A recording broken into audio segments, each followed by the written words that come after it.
Yes! Hello everyone and welcome to another episode of the Dribble podcast. My name is Craig O'Donoghue from the West Australian newspaper and I'm looking forward to another season of talking to guests from the Perth Wildcats, Perth Lynx and WA basketball in general to give you the best insight possible into what is happening in the sport throughout this state.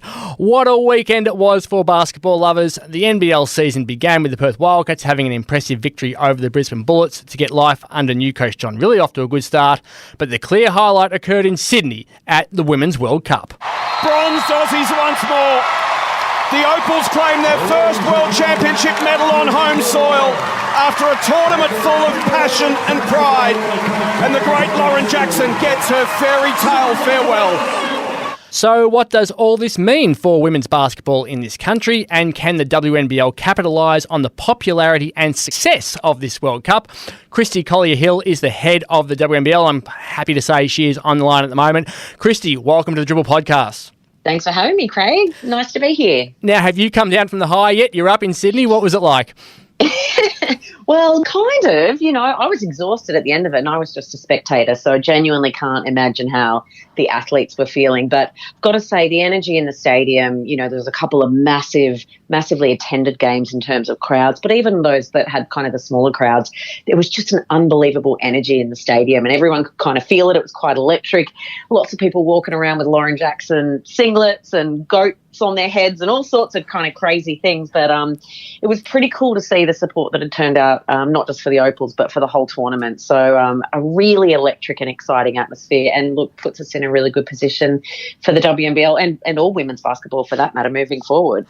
So with those crowds, it was a grand total of 71,139 who watched the Opals in action across all of their matches.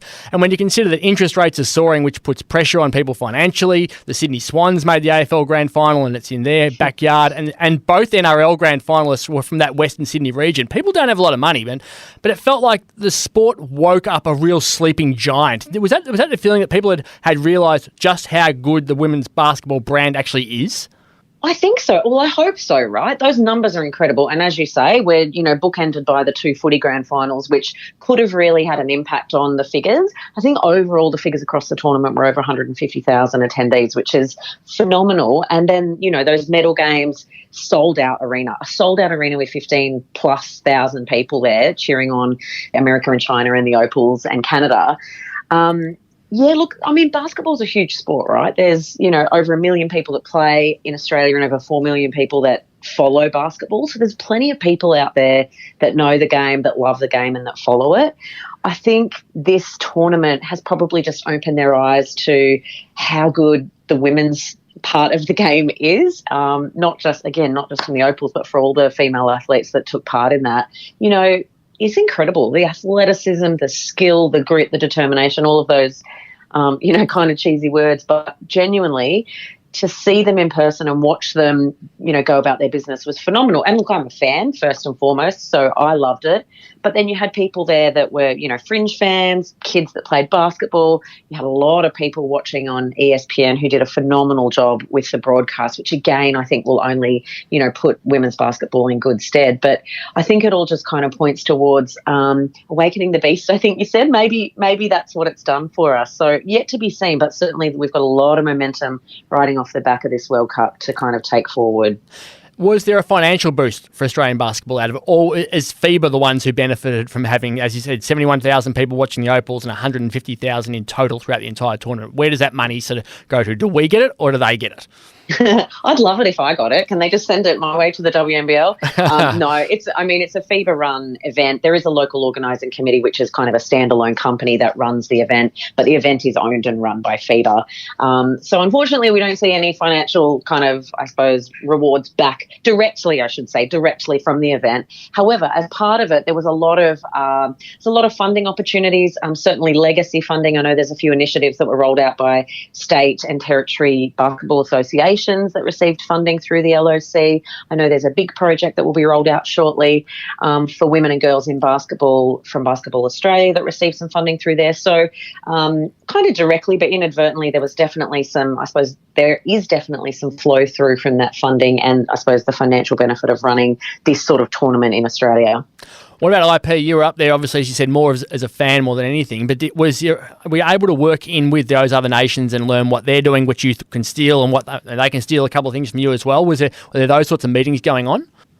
Not really. Look, the crew that was out there with the teams, predominantly they're focused on playing, right? So I didn't get an opportunity to really sit down with the key administrators from those other countries. However, there was still a lot of learnings, and even just learnings from, I think, how well we do as a nation compared to other nations, given our size and given our resources. And a really good example of that that was shared by our team was, our team had the great uniforms that they played in, a green set and a gold set, and then they washed them and they played in them again.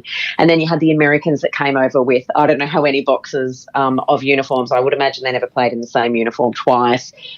So those sorts of things just kind of show where we are as a nation in basketball, rightly or wrongly, but also how good we are on the world stage, given, our size and what we have. So that doesn't quite answer your question, but I just kind of liked that story because I think it puts us in good stead as a nation. And a home World Cup is so different to one that's overseas, isn't it? When you consider that Australia won silver in Spain in 2018, but this actually felt bigger watching it. And maybe that's because it was in our backyard and we had all of the legends of Australian basketball there, and the massive reunion that the Opals had, and the 2006 gold medal winning team being announced they're going to be inducted into the Hall of Fame, and that includes WA's Tully Bevilacqua. Take us inside what it was like to have all of those people up there. I mean, any event on home soil of this magnitude is going to be pretty special. And I think, in fairness to the local organising committee, they did an exceptional job in delivering it. It truly was absolutely fantastic on the ground. You mentioned about it feeling like it's been quite significant. I mean, it is significant. The Tokyo Olympics was a real challenge for everybody involved in that Opals program for, lots of reasons that I don't think we need to go into. But, the athletes and people involved in that program after Tokyo were devastated. They were gutted. And so it was a bit of picking back up, rebuilding a team, rebuilding a culture. I know that word is thrown out there a lot, but genuinely, rebuilding a culture. And given the pool that the Opals had, where there was, it was always going to be tough. There was no game, I think, probably outside Mali was a guaranteed win, despite how good our team is, because those other nations are strong. So to see them perform so well, to see them get a medal, I don't know. I think, is anyone really going to beat America? It's always going to be tough, right? So I kind of think going out on a win is a great thing to do rather than losing to America and, getting a silver. I just think the rebuilding of the team post-Tokyo has been really significant. Personally, I thought the appointment of Tess Madgen as captain was absolute genius. She, she's not in the starting group for the Opals, but she is someone who works almost harder than anybody else on the training court, is a great leader and a great teammate and a great person. And I think that appointment, bringing back LJ and what she brought to that group, it was just kind of special. And then obviously, you've got LJ's last, as she said, it was her last international game. In that last game, to have that kind of moment with, 30 points and dominating and just going out the way she did. I mean, it's the thing, I've seen it on socials, but it's the thing movies are made of. So, look, hopefully someone will do a movie about that at some point in time too. But, I think if you asked any of the Opals, they'd be elated with that whole tournament and coming away with the bronze. Well, you mentioned LJ. She is a legend, and there should be a movie. And maybe we'll just have a listen back to what that final moment was like. We'll always remember Lauren Jackson's last game. Stand up and applaud, Australia. How good is this? One of the all-time greats in any sport that this country has produced.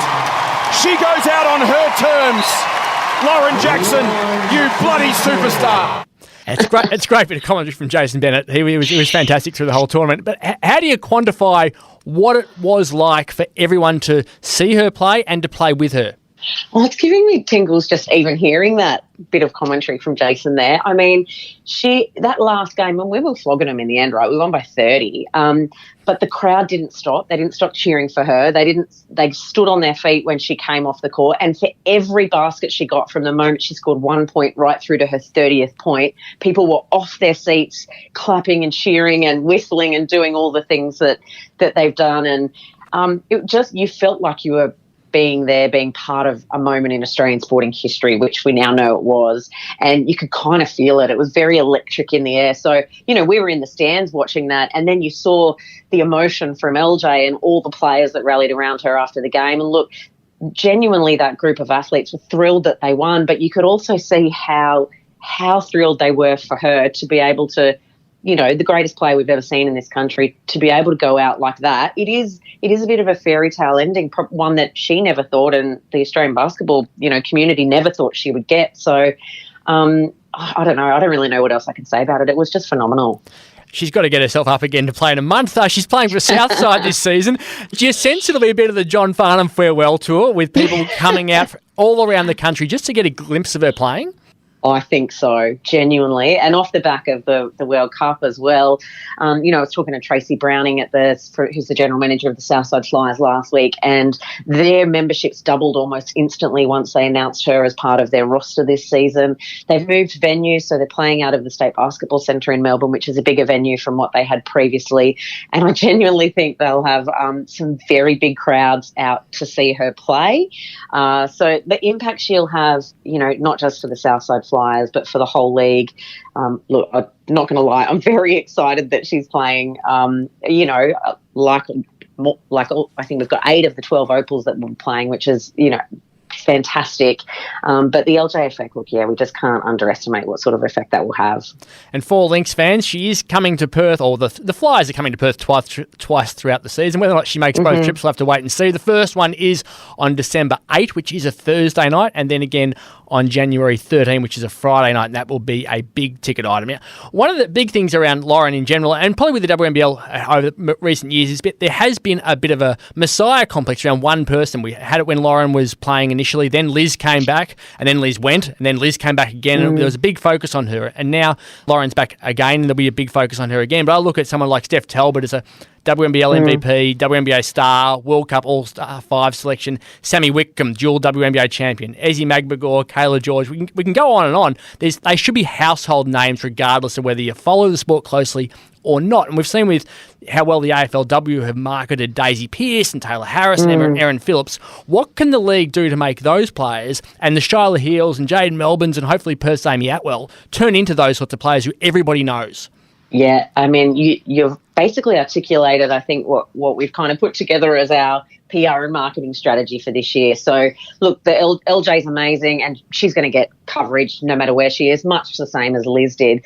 But we recognise that not just in the WNBL, but in Australian basketball across the country, there's very few household names for women's basketball. And outside you and I, Craig, who could, probably name every single player in the league and those that have played in the past. For most people who are inside basketball, yeah, sure, they'll be able to name them. But those on the fringes only really get the kind of, like you said, the Liz's and the Laurens of the game. So our strategy this year is to really identify a group of athletes, and there's a number that you've kind of mentioned there that will be part of that we will work to promote and elevate their status.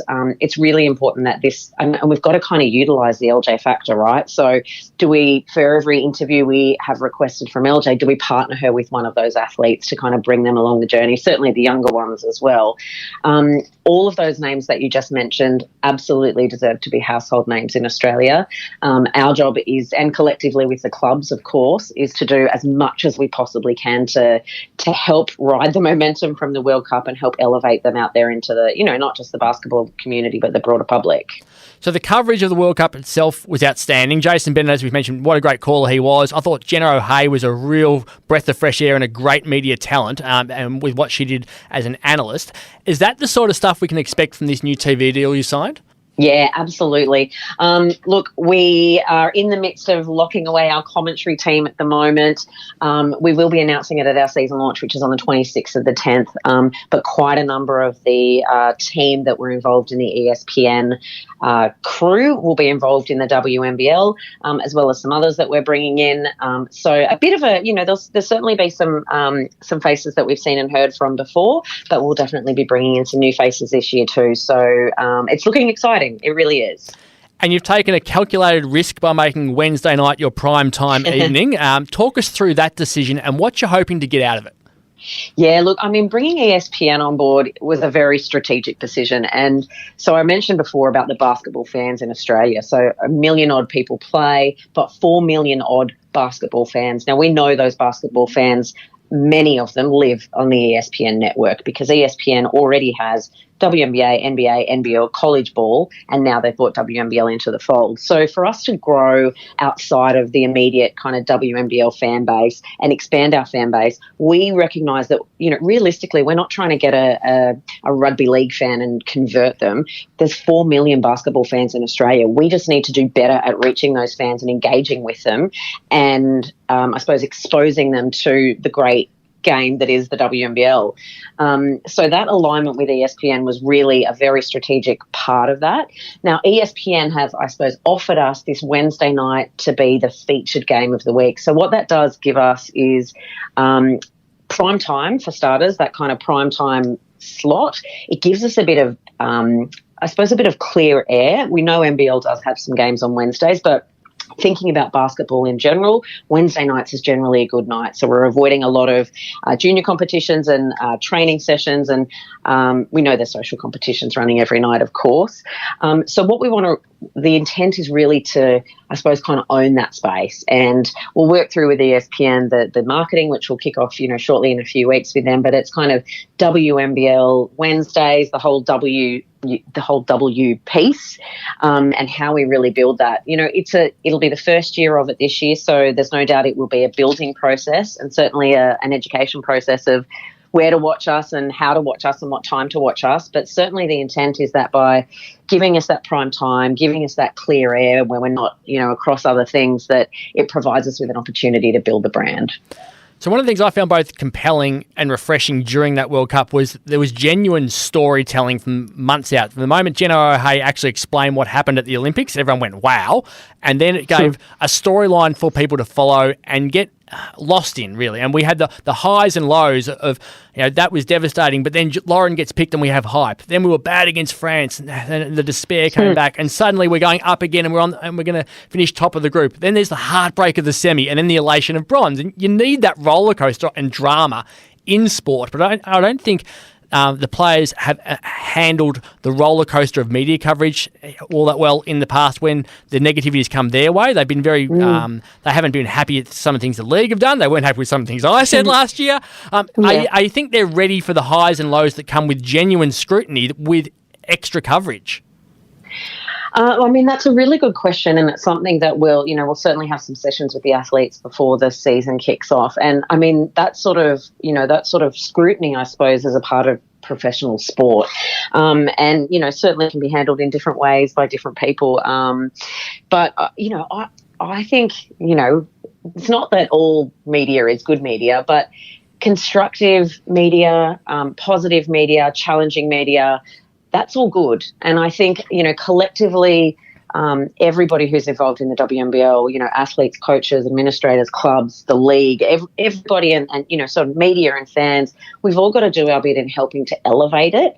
And if that means, having some, good conversation or people, sharing opinion pieces or putting things forward, I don't think that's a bad thing. What I do think we have to do is make sure that we're looking after the people that are part of the sport and the game, certainly predominantly, the players and other people who, might be criticised a little bit in media at various times. But I don't think it's a bad thing. And, I'm not going to say encourage it or fabricate it, but I think more of it would be great. As you said, the stories and the highs and the lows are what gets people interested. And I think you've done a terrific job in handling those controversies last year, and you've done a brilliant job since taking on this position. You've been fantastic for the league, and you're about to add another feather to your cap with a pretty significant sponsorship deal. Tell us what's going on. Yeah, absolutely. Well, thank you for the very kind words. There's certainly a whole team that is involved in running the league. But yeah, look, there's been some really good things. The broadcast deal and new naming rights partner in Signet, a brilliant Australian-owned company who've jumped on board for 3 years, which we could not be more thrilled about. But yeah, tomorrow, which I think today is when this podcast is released, we're announcing another major sponsor of the WNBL. So CTM Sport, which is a corporate travel company. They've certainly been involved as a corporate travel partner with Basketball Australia in the past and continuing to do that. I believe they're also the corporate travel partner of the Australian Commonwealth Games team this year. So they have been great supporters of sport. They are very, I suppose they're really strong supporters of women's sport and in particular women's basketball. And this year they've decided to jump on board and, provide significant support to the WNBL. So they're joining us as a major partner. It's a 3-year partnership, very similar to the Signet one. So some really great brands and some really strong support for the league from 2 really great Australian companies. So genuinely, we could not be more thrilled. So will that help to filter back towards helping with things like player wages and trying to challenge the big money that's overseas that's taken Darcy Garvin and Ariana Tolo and Ezzy Magmagor and Beck Allen, as you mentioned, who were part of that Opals team who aren't playing here? Will that help to retain players, do you feel, will we see wages go up? I think we've got a bit more to get in the coffers before we're able to kind of do that. I mean, that's absolutely the intent. And look, one of the things on my plate, which is already kind of started, is the collective bargaining agreement, which runs through to the end of this season. So the WNBL, in conjunction with clubs, will work with the Australian Basketball Players Association to develop a new collective bargaining agreement, which will kick off at the end of this season and run through for a number of years, probably 3 years again. And certainly those, player wages and salary caps and all of that will form part of those discussions. Our intent as a league is to be able to build enough revenue that we can start doing some significant things with it. So club financial sustainability is a really big one, Craig, and I know you're aware of that, but, clubs having gone through 2 years of COVID, so ensuring that they're financially sustainable, to be able to continue in the competition is something that we need to strive towards. And then, things like player wages, things like, greater marketing and media spend, all of those things are absolutely on the cards too, that we need to achieve. But even with the great partners that we've brought in, we still need to bring more in before we're able to, I'm going to say, make any real big dents in those things at the moment. The finance is the biggest challenge, isn't it? The Lynx don't have a WNBA import this year. There's a lot of other clubs that haven't signed the big name imports because Europe is just so much money over there. Is that your biggest challenge? Yeah, I mean, just resources in a word, which is financial and people, and that is across the league and across the clubs. I think we'd all love to be paying more money. Absolutely, there's no doubt about it. We'd all love to be doing more across, socials and media and marketing, certainly across clubland. Everybody, to some degree, is a bit hampered by resource. And I say that saying it, clubs and the league, everyone does a pretty good job considering what they've got. But gee, I suppose all companies are the same. Wouldn't it be nice to have some more resource where we can, do a bit more with what we've got? So definitely resource is the biggest challenge. As you said, Europe has a lot of money and can certainly offer those athletes great opportunities to play over there. And you'd never want to deny them that, both financially and for the experience. But gee, we'd love to keep some of them here. I bet you guys would have loved to keep Darcy back in Perth for another year. So we've got to kind of figure out how we can, I suppose, balance it out a little bit so that we're not losing too many players to those European opportunities. And you've also announced an awards ceremony for the end of the year, which is terrific. And speaking of awards, we do have our own awards here on the Dribble Podcast, which is the Dribble Podcast MVP Awards for both the Perth Wildcats and Perth Lynx. So the Wildcats obviously started on the weekend. So their votes from the Brisbane game. I went 1 vote to Luke Travers, not only for his 9 points and 7 assists, but for spending half an hour standing in the ocean at Rockingham in full playing gear with me and a photographer on Friday afternoon so we could take that awesome photo everyone saw on the back page of the West Australian on Saturday. 2 votes to Sean Thomas, who scored 12 points, had 6 assists and 2 steals. And the 3 votes went to this man. Hands off to Cotton, inside 5 minutes, crosses over. It'll never get old. Yes, Bryce Cotton, what a freak. 23 points, 12 rebounds, 6 assists and 6 steals. Now, we have to wait a little bit until the WNBL season arrives. It is November 2 before it begins, but you have a season launch on October 26. It'll be nice for you to have everyone back together in the room again, finally. Oh, won't it just? I mean, the last couple of seasons, obviously, like most professional leagues, but heavily COVID impacted. It's going to be so great to have we're certainly bringing over 2 athletes from every team for the season launch, which will be held in Melbourne. We'll announce, kind of formally share some our corporate partners in Signet and CTM Sport there. We'll also be announcing what we're doing for our themed rounds, which, we'll share at that point in time as well as announcing the commentary team at that event also. So a few kind of nice things which we'll be able to share on that day. And you have scheduled 5 of Perth's first 6 games here at the Bender Basketball Centre. There were no games here in 2020 amid the Queensland Hub, and only 4 regular season games here last year due to the border closure. It feels like you've really set up the Lynx fans to have an opportunity to see their team and enjoy the sport again. I hope so, genuinely, because, Perth we know Perth has been the most impacted from the last 2 seasons, given everything that happened due to COVID. So, the Perth Lynx get the opening game of the season this year, playing against, the championship winners from last year and their old foes in the Melbourne Boomers. So that should be an absolute cracker. It is on a Wednesday night, so I know that, that could be challenging, but would really encourage everyone who, supports the Perth Lynx and plays basketball there in Perth to get behind that game and get along and watch it. And then, as you said, a string of games to open the season. So I think it's really important to show the Perth fans that the Lynx are back, to really encourage them to get out there and, support their team, grab a membership or get some tickets and get along and support them. They've got a really strong team, so it should be a really successful season for them. And in case Lynx fans have forgotten how close they were to a championship last year, this is the brutal way Game 2 ended the last time there was a match in Perth. Oh, my goodness. What a twist. A foul on the three-point shooter, and Mabry's going to the free throw line to tie the game. She hits this, we're going to OT. She misses and Melbourne win. Shot up. It's short. Boomers win. And that was the last game. The Lynx even looked like winning because Game 3 just became a domination, and the Boomers absolutely took it home. So that should be a cracking way to start the season, shouldn't it? Oh, absolutely. And look, that Game 2 of the grand final, again, like profiling women's basketball, that was an absolute cracker.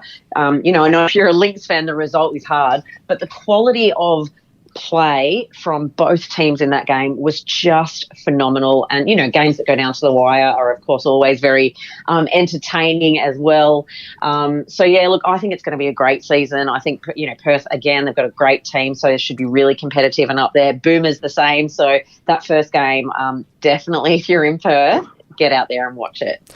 Well, thank you so much for coming on. You've been superb since taking on this role, and we can see that the benefits are already rolling in. So it's been great for the listeners to get such a great insight about what's happening within the WNBL and within women's basketball throughout the country. So thanks for your time. Thanks, Craig. Thanks for having me. Well, that's it for this episode of the Dribble podcast. Remember, you can keep reading all of your basketball news in the West Australian newspaper and by logging on to thewest.com.au. Thank you to the magnificent Kate Ryan for all of her production work in the studio. We'll be back next week with another episode of the Dribble podcast.